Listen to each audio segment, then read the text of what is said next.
இங்கே பாருங்க வேலூரில் பார்த்தீங்கன்னா வந்து கொஞ்சம் கூட பில்லுக்கு ஒரு செகண்ட் கூட ஒரு கூட இல்லை.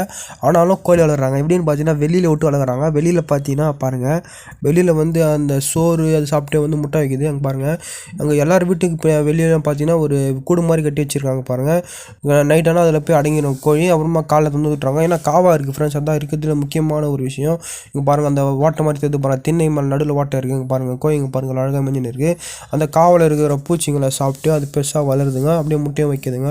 அதாக மொத்தத்தில் வந்து இங்கே வந்து பசந்தீவனம் வந்து அவ்வளோவா கிடைக்காது, வாங்கின்னு வந்து தான் போடணும். ஆனால் வந்து அதுங்களுக்கு இயற்கையாக கிடைக்கிறது சின்ன சின்ன பூச்சிங்களை பூச்சி சாப்பிட்டுட்டு அப்படியே வளருது பாருங்கள். எல்லாமே வந்து நாட்டுக்கோழி கிராஸில் இருக்குது. இங்கே பாருங்கள், எல்லாமே வந்து பியூர் நாட்டுக்கோழின்னு சொல்ல முடியாது, அந்த கிராஸில் இருக்காங்க. அப்புறம் பார்த்தீங்கன்னா பிளாக் நாயும் கோழியும் எல்லாம் ஒன்றா தான் இங்கே மெஞ்சி நிற்குது. இங்கே பாருங்கள், அந்த நாய் வந்து பழக்கமாயிடுச்சு போல இது. அந்த கோழிங்களை பிடிக்கல பாருங்கள் சிட்டியில். அதே நம்ம கிராமத்தில் பார்த்தீங்கன்னா எந்த நாய் இருந்தாலும் அந்த கோழிங்களை பிடிச்சி சாப்பிட்றோம். ஆனால் இங்கே